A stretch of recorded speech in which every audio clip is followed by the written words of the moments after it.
Par rapport à la canicule, ce que je veux dire, en 1989, il y a Raphaël Confiance, Jean Barnabé et Patrick Chamoiseau qui ont écrit un livre qui s'appelle Éloge à la créolité. Dans ce livre, il disait « Nous sommes ni européens, ni africains, ni asiatiques, mais nous nous proclamons créoles. »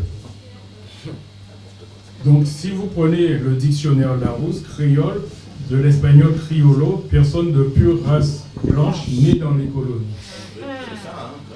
C'est ça un créole. Donc, quand vous dites que vous parlez créole, il faut savoir que tout ce qui appartenait aux blancs était baptisé de créole.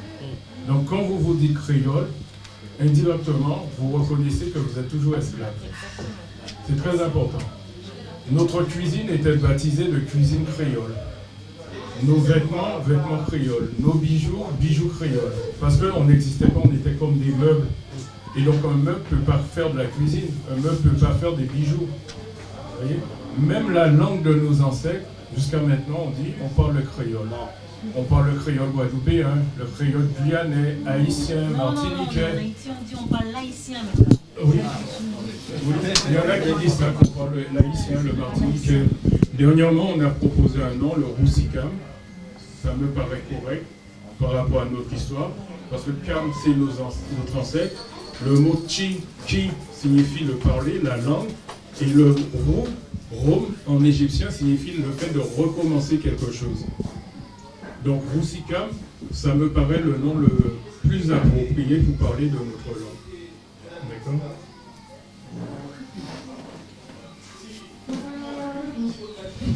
Je dois dire que j'ai été aussi responsable culturel de l'église Tokoïs.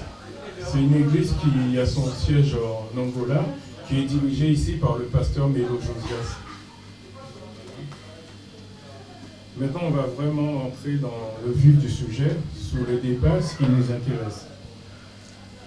Concernant la spiritualité, ce qu'il faut savoir, c'est que pour nos ancêtres, ce que vous appelez les Loa, les divinités, les orishas, ce ne sont pas des dieux dans le sens que vous pensez. Ce sont des principes divinisés. Il faut que ce soit clair. Par exemple, comme j'expliquais à quelqu'un, Osiris, ce n'est pas un être humain comme nous. Osiris, c'est un principe. Et c'est un principe, et Osiris, c'est plusieurs principes. C'est-à-dire, Osiris, ça peut être la terre fertile. Osiris, c'est la végétation. Osiris, c'est aussi le Nil. Quand on dit que Osiris est né à Nicée en Éthiopie, on dit tout simplement que le Nil prend naissance dans le lac Nyanza en Éthiopie. Le lac Nyanza, c'est le lac qu'on appelle le lac Victoria. C'est là où se trouvent les sources du Nil. Et donc, dès 4236 avant l'ère chrétienne, nos ancêtres ils pratiquaient un culte spirituel à Nabta Playa, dans le sud de l'Égypte. Et c'est là, à partir de là, que le calendrier nilotique fait son apparition. Pourquoi? Parce qu'il fallait un calendrier pour définir les rituels. La religion chez nous était basée sur les astres, ce qu'on appelle l'astrothéologie. C'est-à-dire les dieux, c'était des astres et avec des énergies. Il y a tout un mouvement par rapport à la constellation. Et en 2302 avant l'ère chrétienne, il y a un pharaon qu'on appelle Mani ou Ménès, certains l'appellent Narmer. Et c'est lui qui a codifié la spiritualité pour en faire la religion. C'est pour ça qu'on dit la spiritualité libère, la religion emprisonne. La différence, c'est la spiritualité, vous pouvez faire votre prière à n'importe quel moment. D'accord? Quand vous êtes dans une religion, il y a un jour bien défini. Si vous êtes musulman, c'est le vendredi. Si vous êtes juif, c'est le samedi, ou adventiste du 7e jour aussi. Si vous êtes chrétien, c'est le dimanche. Mais la spiritualité, c'est tous les jours que vous êtes connectés. Il n'y a pas un jour spécial, c'est tous les jours. Du lever au coucher du soleil, vous revenez en contact avec les ancêtres. Et donc, ce roi, il a créé la religion pour contrôler le peuple. Tout simplement. Pourquoi? Parce que quand vous contrôlez la religion de quelqu'un, sa façon de penser, vous pouvez contrôler cette personne. Et donc, le roi en question, le roi Narmer, c'est lui qui va apprendre aux Noirs à pratiquer un culte religieux. Avant, on faisait la spiritualité. Et donc, ils vont créer plusieurs écoles de théologie. Il y aura 4 grandes écoles de théologie. Il y aura l'école Héliopolis, qui est l'école la plus ancienne, où on a les plus grands savants. Et dans cette école, il y a le démiurge, c'est-à-dire le Dieu créateur, il va s'appeler Atum. Mais son vrai nom, c'est pas Atum, c'est Tum. Tum, ça signifie envoyer, tout simplement. Mais Tum signifie aussi celui qui façonne dans les langues africaines. Et lui, dans cette cosmogonie, Tum va créer d'autres divinités, si vous voulez. C'est-à-dire, c'est des principes. Il y aura Shu, Kefnu, Geb et Nut. On va les représenter comme étant des couples, mais c'est des principes. Ça représente les 4 éléments. L'eau, la terre, le feu et l'air. Les 4 éléments indispensables à la vie. Si vous n'avez pas ces 4 éléments, vous n'avez pas de vie. Et c'est la raison pour laquelle que l'homme apparaît dans la région des Grands Lacs. À ce moment-là, vous avez l'équateur, c'est-à-dire la chaleur, vous avez l'eau, les Grands Lacs, vous avez l'air, parce que nous sommes en altitude, les hauts plateaux, et vous avez une terre fertile. D'accord ? Et dans cette école de théologie, on va diviser la divinité en 3 parties. Atum, Kefere. Ça va vous représenter les 3 phases du soleil. Le matin, le midi et au couchant. Dans la cosmogonie de nos ancêtres, les ténèbres précèdent la lumière. C'est-à-dire le jour commence au coucher du soleil. C'est pour ça qu'on vous dit que Ra émerge du Nun, du néant. Dans la Bible, ils vont prendre la même représentation en disant qu'il y a les ténèbres. Dieu dit que la lumière soit et la lumière fut. Vous voyez ? Par exemple, si vous prenez le mot sou dans beaucoup de langues, ça signifie le coucher. Par exemple en Bambara. Mais en Copte ou en Douala, ça signifie le jour. Parce que le jour commence au coucher du soleil. Et même ici, le jour commence à minuit, donc la nuit. Vous voyez ? C'est le même principe. Vous avez une autre école de théologie qu'on appelle l'école d'Hermopolis, où le dieu, il s'appelle Thoth dans cette cosmogonie. Et lui aussi, il va créer des dieux, des Loa, des entités, des Nétérou, des Orisha. Vous avez l'école de Memphis, où on a un dieu qui va s'appeler Ptah. En fin de compte, c'est Ptah, qui signifie le créateur, le forgeron. Pareil, lui aussi, il va créer des divinités. Mais dans ces différentes cosmogonies, le Dieu créateur, il ne va pas créer de la même façon. Vous avez la théologie de Thèbes, où le Dieu, il s'appelle Amon. On va l'appeler Amon, Ra, le roi des dieux. D'accord ? Vous avez le mot vaudou.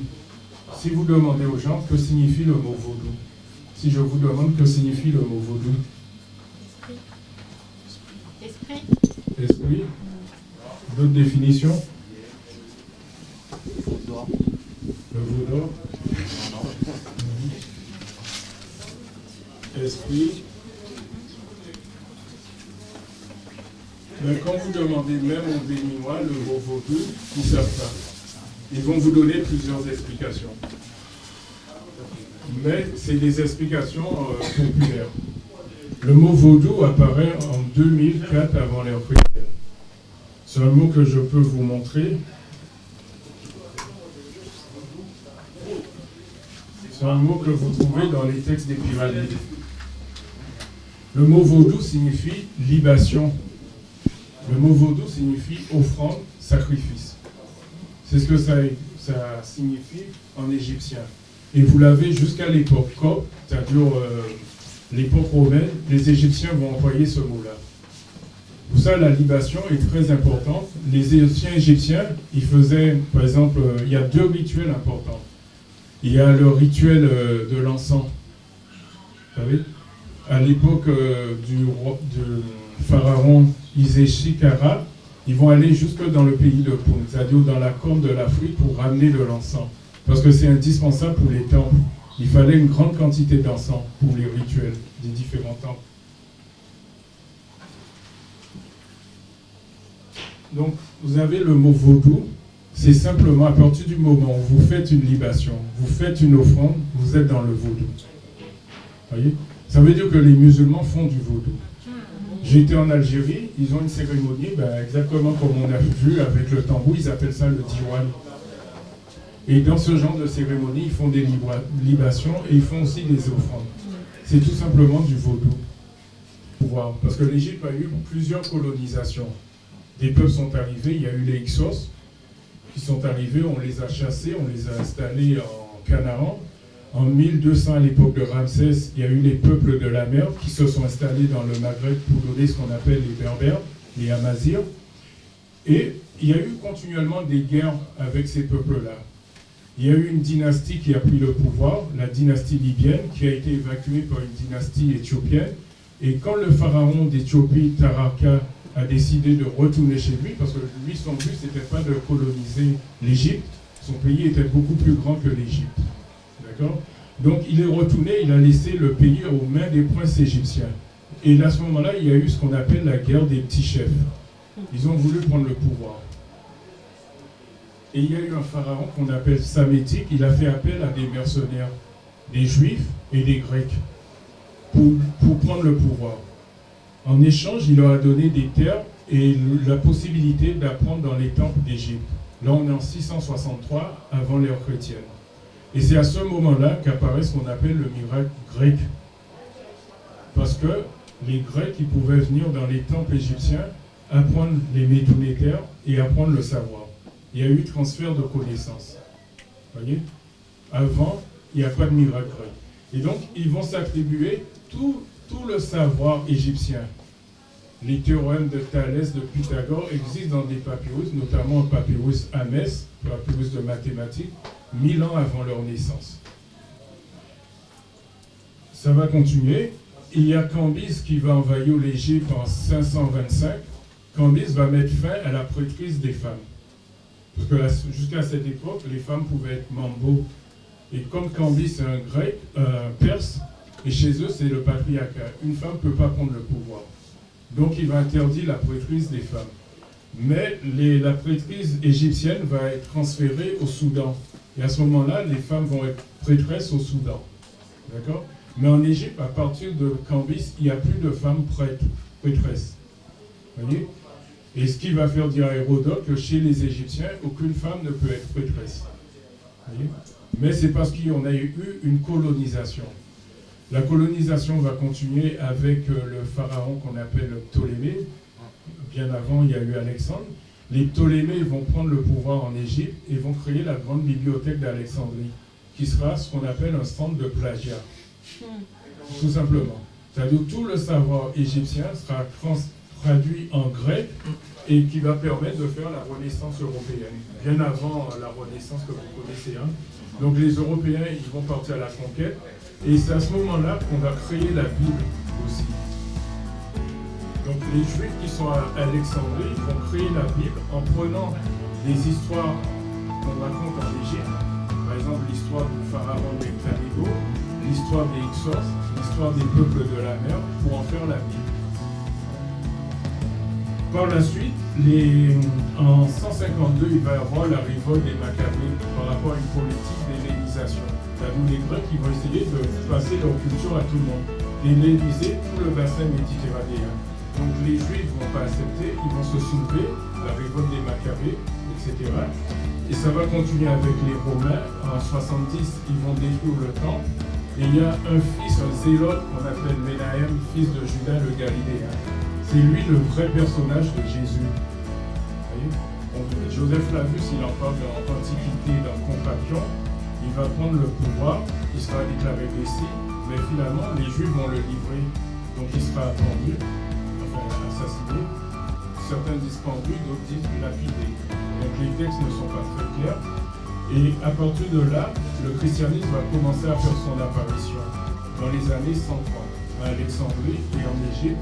On va commencer à écrire les évangiles en prenant l'histoire de Ménahem, en prenant l'histoire d'Osiris, pour en faire, disons, un personnage synthétique qui permet de rassembler les gens, de fédérer les différents peuples et de les dominer.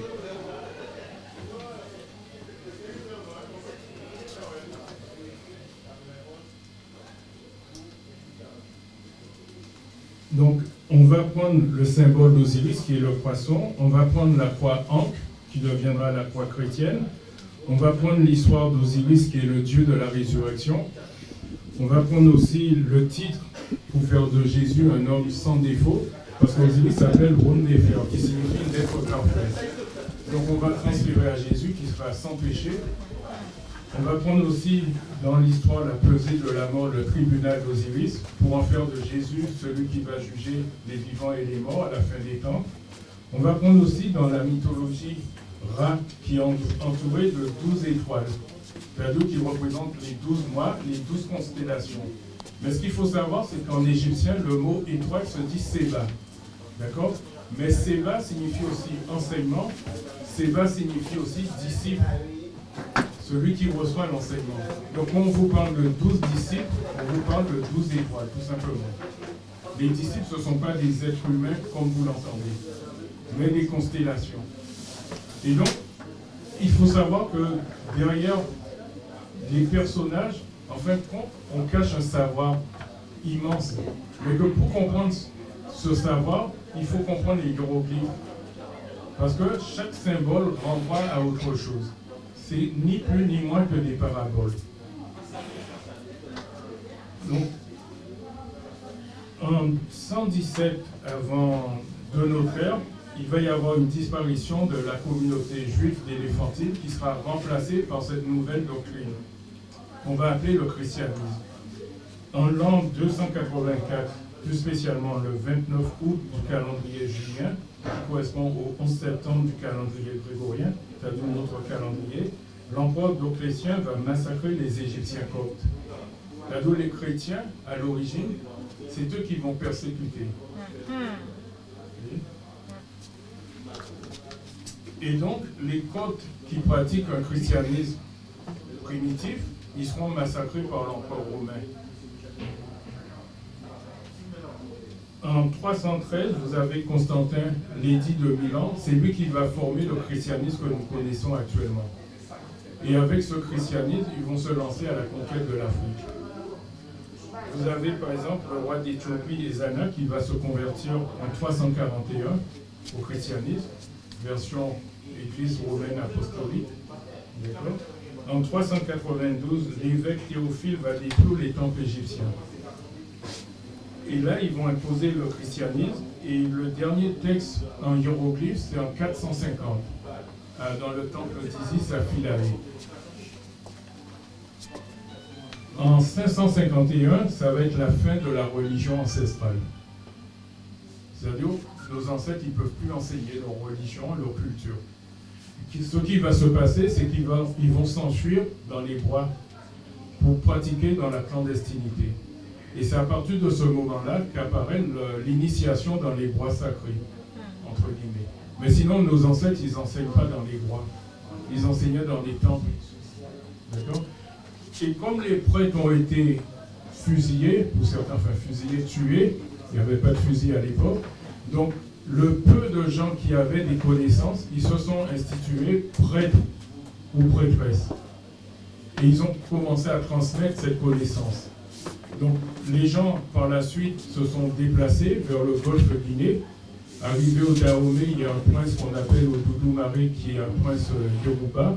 On dit que c'est lui qui a amené le vaudou de la région, la vallée du Nil, au golfe de Guinée. Et à partir de là, il va y avoir ce qu'on appelle plus tard l'esclavage. On va nous amener en Guadeloupe, Martinique, Haïti, partout aux Amériques, et on va continuer à pratiquer notre spiritualité. Pour savoir, c'est pas le prix. Ma famille était dedans, j'ai jamais entendu de telle somme. Jamais, jamais, jamais, jamais. D'accord? Et même ceux qui faisaient le mal ne prenaient pas ça. C'est pour vous dire. Et on ne peut pas être initié en 3 jours. C'est pas possible. D'accord? Ni en 15 jours non plus. Parce que c'est un processus. Même moi, je suis en cours d'initiation. Ça fait longtemps que je suis dedans. Mais j'estime que j'ai encore beaucoup de choses à apprendre. C'est-à-dire, je dis aux gens ce que je sais, et ce que je ne sais pas est plus important que ce que je sais. Il me reste beaucoup de choses à apprendre. Vous voyez? Il y a Michel Fugain qui chantait une chanson qui dit « Même en 100 ans, je n'aurai pas le temps ». Et bien, c'est exactement pareil avec le vaudou. Le vaudou, si ça ne vous sert à rien, si c'est juste pour passer un moment à danser, faire du tambour, c'est pas la peine. C'est une quête spirituelle. C'est une façon d'être. C'est-à-dire quand vous pratiquez le vaudou, dans votre vie, on doit voir le changement. D'accord? C'est-à-dire si vous êtes par exemple dans une religion abrahamique et que vous venez dans le vaudou, c'est pour être dans une situation plus critique, c'est pas la peine. C'est qu'il y a quelque chose qui ne va pas. Soit vous n'êtes pas tombé sur la bonne personne et donc vous ne pratiquez pas comme il faut. C'est-à-dire moi par exemple, si je prends mon numéro, mon téléphone, je compose un numéro. Si je me suis trompé, je demande Madame Yélon, on va me dire non, vous êtes trompé. Mais dans le vaudou, c'est pareil. Si vous n'êtes pas tombé sur la bonne personne, vous allez vous tromper aussi. D'accord? Et comme je vous ai dit, il y a des mélanges qu'il ne faut pas faire. On ne peut pas invoquer à n'importe quel moment. On ne peut pas invoquer n'importe comment. On ne peut pas aller dans des cérémonies sans être blindé aussi. Parce qu'il faut vous dire une chose, il y a des cérémonies où on va chasser des esprits. Même chez les chrétiens, on voit ça. Mais quand vous allez quelque part, par exemple, si moi j'enlève ça quelque part, je l'enlève, je ne vais pas le garder sur moi. Il faut bien que je l'envoie quelque part. Donc, il y a des gens dans certaines cérémonies, on va chasser des entités. Mais celui qui va chasser, qui va retirer cette entité, c'est évident, il ne va pas garder ça sur lui. Il va l'envoyer sur quelqu'un. Automatiquement. Il faut bien qu'il l'envoie quelque part. De toute façon, s'il ne l'envoie pas, cet esprit va rentrer sur quelqu'un d'autre. Et vous voyez ça même dans les évangiles. Un moment, il y a l'histoire de Jésus qui doit chasser des esprits. Et les esprits lui disent, permettez qu'on rentre dans ce troupeau de porcs. Parce que c'est comme ça se passe. Vous retirez quelque chose, il faut bien le déposer quelque part. Ce qui est en haut est comme ce qui est en bas. Voilà. D'autres questions? Alors moi, tout de suite, j'ai dit au papa, j'ai dit déjà, on va se calmer. L'initiation, c'est pas comme ça. C'est pas comme si vous rencontrez un homme aujourd'hui, bon, on prépare le mariage. Non. Il faut d'abord connaître la personne, voir si il y a un atome crochu, si vous harmonisez et s'il y a possibilité de vie commune. Parce qu'on a vu plein de gens qui se sont mariés sur un coup de tête et puis ça n'a pas duré. Le plat n'avait même pas eu le temps de refroidir que c'était déjà le divorce. Donc c'est la même chose. Moi j'aime bien que les gens commencent à apprendre ce qu'est le vaudou. Parce que l'initiation c'est ça. Ça veut dire commencer. Ok? Ça veut dire commencer. Et comme l'a dit le professeur, le vaudou, on apprend tous les jours. Oui, on se fait initier. Quand on se fait initier, on commence une vie. Après, il y a un terme technique d'initier, c'est recevoir aussi un sacrement. On reçoit un sacrement, surtout quand on est afro-descendant et qu'on ne connaissait rien et qu'on est en christianisme. C'est comme, vous voyez, quand vous allez à l'église, vous voulez vous faire convertir, on commence par prendre le baptême. Et c'est à partir de là qu'on dit que vous êtes un enfant de Dieu. Nous, on est tous vaudouisés en effet, donc on est déjà héritiers à la base. Et donc c'est vrai que quand on veut aller plus loin, on se fait initier, on recevoir un sacrement. Ça veut dire que c'est comme si tout ce que vous n'aviez pas fait, ou tout ce que vos parents n'avaient pas fait pour vous, de votre naissance jusqu'à la date de votre initiation, on vous le fait. Les bains, les bénédictions, les rituels, on vous fait tout ce que vous n'avez pas fait parce qu'on vous reconnecte. C'est ça. Donc il y a une partie intellectuelle, une partie théorique, où on apprend, on doit apprendre parce qu'il faut savoir où on met les pieds, il faut savoir, voilà, le vaudou c'est ci, il y a tel esprit qu'on peut faire, avec quel esprit on peut faire quelque chose, comment je dois faire une demande, comment je dois faire une lampe, comment je dois monter mon hôtel, toutes ces choses-là, comment se purifier, tout ça qu'on doit apprendre. Et oui, après, il y a la partie mystique, qui est l'initiation en elle-même, et bien sûr, qui ne dure pas 3 jours. Est-ce qu'il y a d'autres questions? Alors, il avait demandé. Bonjour, monsieur Nilon. Donc, tout à l'heure, je voudrais revenir sur une question que vous avez, sur le plagiat que vous aviez dit que l'Église chrétienne avait fait. Et concernant un point précis, vous aviez parlé du plagiat du Christ, carrément, donc, pour ceux qui croient au Christ. Vous avez dit que c'était Ménaïm, si je ne me trompe pas. Donc, est-ce que vous pourrez confirmer pourquoi vous dites que c'est Ménaïm? Est-ce que ce personnage-là a vécu la même chose, etc. Et est-ce qu'on peut dire tout simplement, si c'est un plagiat, que ça a existé quand même chez nous, quoi, en vérité? Oui, mais Ménaïm, c'était pas un roi. D'accord. C'était un zélote. C'était, à l'époque, il faut savoir, en Israël, il y avait 4 groupes. Il y avait les Esséniens, les Pharisiens, les Sadducéens et les Zélotes. Et Judas de Galilée, c'est lui qui a fondé la secte des Zélotes. Donc si vous lisez par exemple Antiquité de Joseph Flavius et Contrapion, il en parle justement. Ouais. Et l'histoire de Ménahem, c'est par rapport à sa naissance. Il est né à l'époque du recensement, comme c'est marqué dans l'évangile de Luc. D'accord ? Et dans la Bible, quand vous prenez l'histoire de Jésus, ceux qui l'entourent, le plus souvent, c'est des zélotes. La preuve que dans le jardin de Gethsémane, quand on vient l'arrêter, il y a un de ses disciples qui prend son épée et qui coupe l'oreille d'un soldat romain. C'est ce qu'on nous dit. Donc, on voit que ces gens-là, ils étaient armés. D'accord ? Et ils viennent de la ville de Galilée, justement. Nazareth, le mot Nazareth, c'est pas une ville, c'est un mot qui signifie consacré. Nasri en arabe, Al-Nasri, c'est quelqu'un qui est consacré. Et Ménahem, c'est un descendant du roi David. À l'époque, les Romains, les Zélotes voulaient chasser les Romains pour prendre le pouvoir. Et lui, il arrive à Jérusalem où il est reconnu comme Messie. Et après, par rapport à son comportement, les gens ne veulent plus de lui. Ils ont trouvé qu'il était encore plus dur que ce qu'on avait imaginé. D'accord ? Et à ce moment-là, ils décident de le livrer aux Romains. Donc ses disciples vont prendre la fuite. Et lui-même, il va se cacher dans un jardin, exactement le même jardin. Le jardin de Gethsémane, et c'est là qu'il se fait arrêter et il est mis à mort. Donc il y a des parallèles par rapport à l'histoire de Jésus, et surtout par rapport au... D'accord. Et j'avais une deuxième question, excusez-moi. La deuxième question, c'était tout à l'heure, quand vous aviez dit que finalement, vous avez utilisé le vaudou pour votre concours, mais vous avez travaillé quand même. C'est pas comme si vous êtes allé dans le concours sans travailler et puis vous avez fait le vaudou.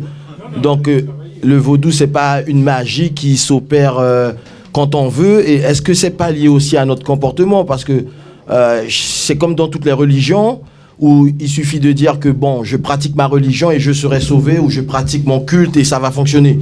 Est-ce qu'il n'y a pas une attitude, une façon d'être aussi pour dire que ça va fonctionner aussi?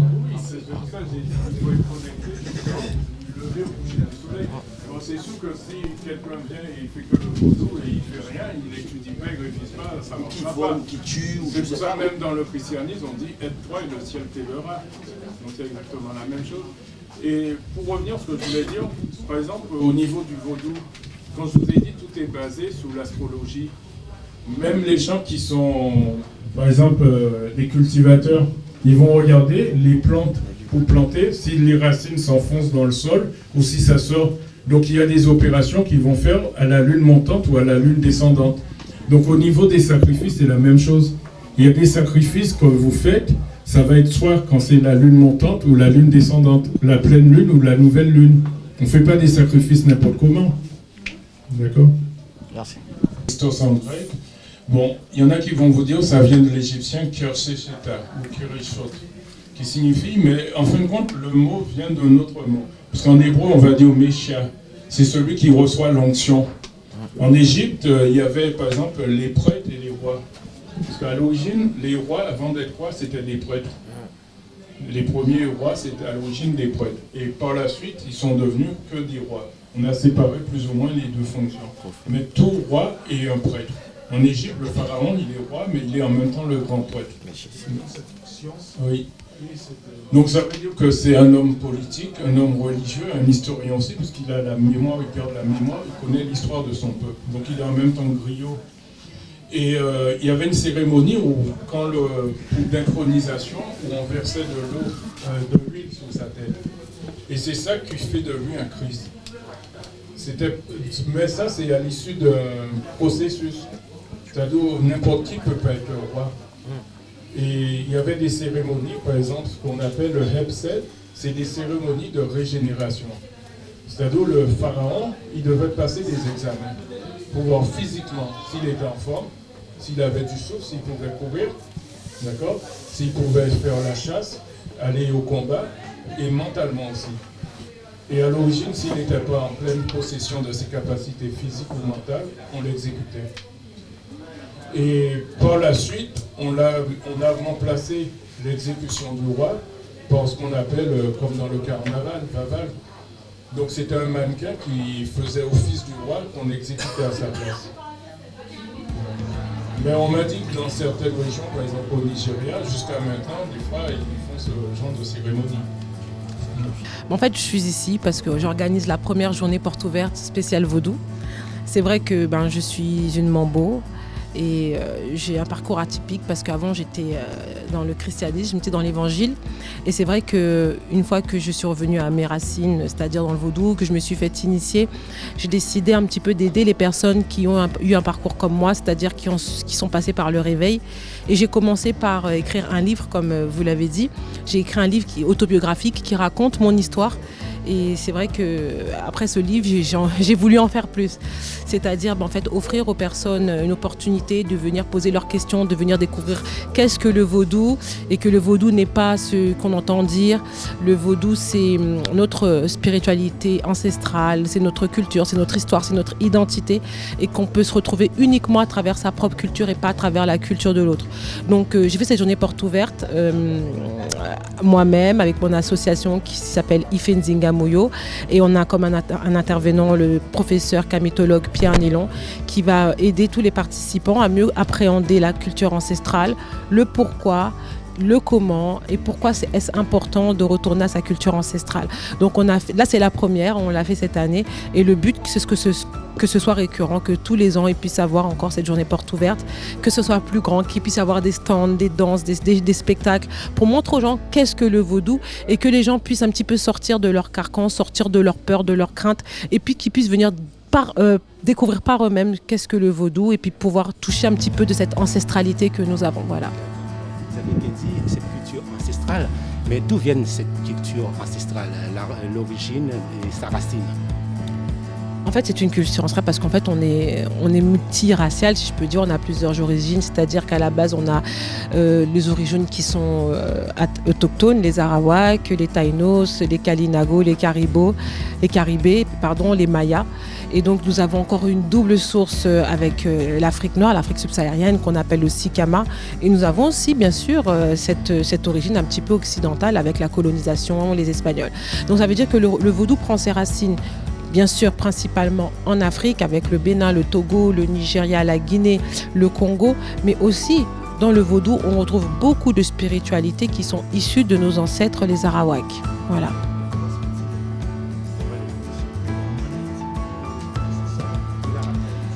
Ce sont nos ancêtres, les Africains, qui ont ramené le vaudou, enfin qui ont ramené la spiritualité vaudou en Haïti. Mais le vaudou, c'est vrai que c'est un nom qui est d'origine fon, qui veut dire esprit, mais le vaudou, c'est pas principalement béninois, parce qu'on sait que chaque pays d'Afrique noire a sa propre spiritualité. Nous l'appelons vaudou. Certains vont l'appeler le lifa, d'autres vont l'appeler le fa, d'autres vont l'appeler le condomblé, d'autres vont l'appeler le macumba, d'autres vont l'appeler vaudou, tout simplement.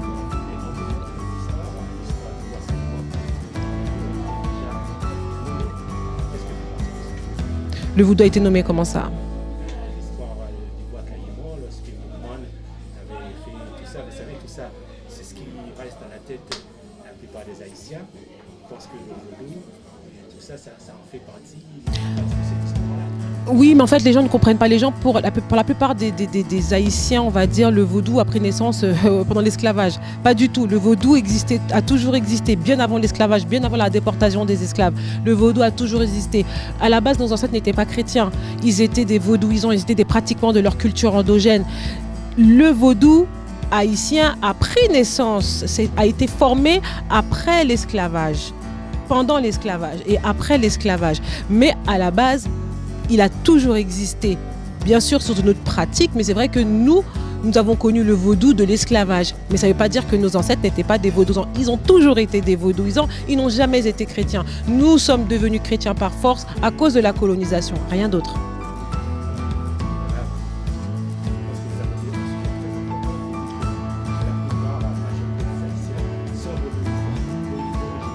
De fait, oui. Ils sont vaudouisants de fait, mais bien sûr, ils ne pratiquent pas leur culture parce qu'ils ont été aliénés, ils ont été dépossédés de leur identité.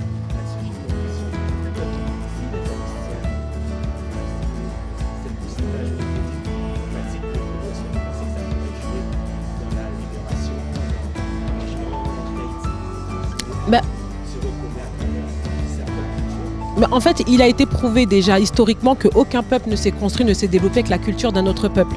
Chaque peuple doit se développer à partir de sa propre culture. Que vous voyez la Chine, même l'Occident en elle-même. Elle s'est pas développée avec la culture d'un autre pays. Donc on peut pas. Les seuls pays aujourd'hui qui sont derrière sont les pays qui pratiquent les cultures d'autres pays. Il faut avoir sa propre identité. Dans le vaudou, les gens s'imaginent que le vaudou c'est que la magie. C'est pour ça que les journées portes ouvertes sont importantes. Le vaudou c'est une culture, c'est une philosophie, c'est un mode de vie. Dans le vaudou, on retrouve beaucoup de principes de vie. Malheureusement, les gens sont mal informés et c'est ma mission, c'est mon travail d'informer les gens ce qu'est le vaudou afin qu'ils puissent comprendre qui ils sont, afin qu'ils puissent comprendre leur essence. Et quand vous comprenez qui vous êtes réellement, vous pouvez mieux vous accepter et vous comprenez mieux votre vie. Vous savez mieux pourquoi telle chose vous est arrivée et telle chose ne vous est pas arrivée. Parce qu'on se comprend, parce qu'il faut savoir que dans le vaudou, nous avons des entités, nous avons des divinités qui marchent avec nous et nous avons des divinités qui nous guident. Même si on ne s'occupe pas d'elle. C'est vrai que l'aliénation a fait qu'aujourd'hui, la majeure partie des Haïtiens ne croient pas aux divinités, pensent que ce sont des démons. Et donc, c'est dommage. Mais aujourd'hui, on se retrouve principalement en Haïti à se servir d'une culture qui n'est pas la nôtre. Et au final, quel est le résultat? Ça fait des couacs. Parce que nous avons nos mœurs. Nous sommes d'origine africaine. Ça veut dire que nous avons nos mœurs, nous avons nos traditions, notre mentalité. Et qui ne s'accorde pas avec la mentalité occidentale. Voilà. Il n'y a pas de problème.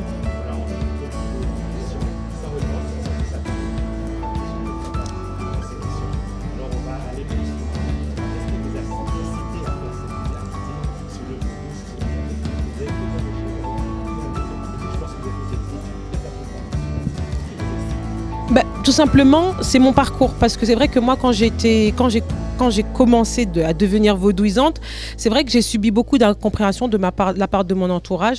Et j'ai voulu du coup aider les personnes qui passent par ce par quoi je suis passée. Moi, au début, c'était très difficile. Je comprenais pas. Je me posais beaucoup de questions. J'avais personne pour répondre à mes questions. Et c'est vrai que je peux dire que je suis quelqu'un de gracié, si je peux dire ça comme ça, parce que les lois m'ont beaucoup aidé. Ils m'ont beaucoup éclairé, ils m'ont beaucoup révélé de choses, ils m'ont beaucoup aidé à comprendre la spiritualité, comprendre le mysticisme. Et c'est ce qui m'a permis aujourd'hui, moi aussi, d'aider des personnes qui, à leur tour, se cherchent. Et même quand elles se trouvent, elles ne savent pas comment se servir de toutes ces choses-là, de toute cette spiritualité, de toute cette culture. On veut avoir notre identité. On peut vivre ici en France, mais on veut avoir notre propre identité, même si elle est plus ou moins modernisée. Voilà. Du chemin de croix au chemin des lois, tout simplement parce que j'étais sous le chemin de croix, donc le christianisme. Et je suis venue sur le chemin des lois. J'ai changé de chemin. Et donc, je raconte mon passage du chemin de l'église au chemin du vaudou. Comment ça s'est fait? Quel a été le déclic? Quelles ont été mes premières questions? Quelles ont été mes premières expériences? Quelles ont été mes premières déceptions? Et comment est mon mode de vie aujourd'hui? Voilà.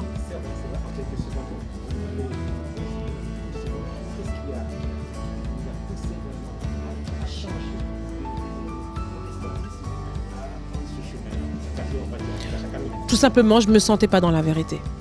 Je ne me sentais pas dans la vérité. Et puis aussi, vous savez, moi j'ai l'intime croyance que quand vous n'êtes pas dans votre chemin, vous sentez un déséquilibre en vous. Parce que vous n'êtes pas à votre place. Vous savez, quand vous pouvez vous trouver dans un endroit, vous sentez que l'endroit où vous êtes n'est pas votre place. Vous vous sentez mal à l'aise. Je me sentais mal à l'aise. Parce que, en fait, mon âme savait qu'elle n'était pas à sa place. Voilà. Et c'est ce qui m'a poussée à changer de chemin. Et aujourd'hui, je me sens à ma place.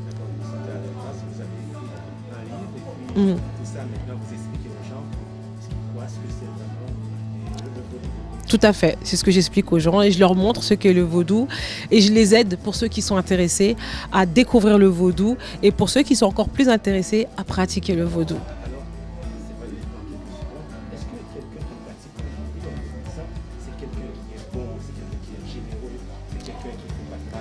En fait, je n'ai pas envie de synthétiser le vaudou à ces choses-là. Il faut savoir que tout être, même celui qui ne fait pas le vaudou, on a tous en nous une partie de bon.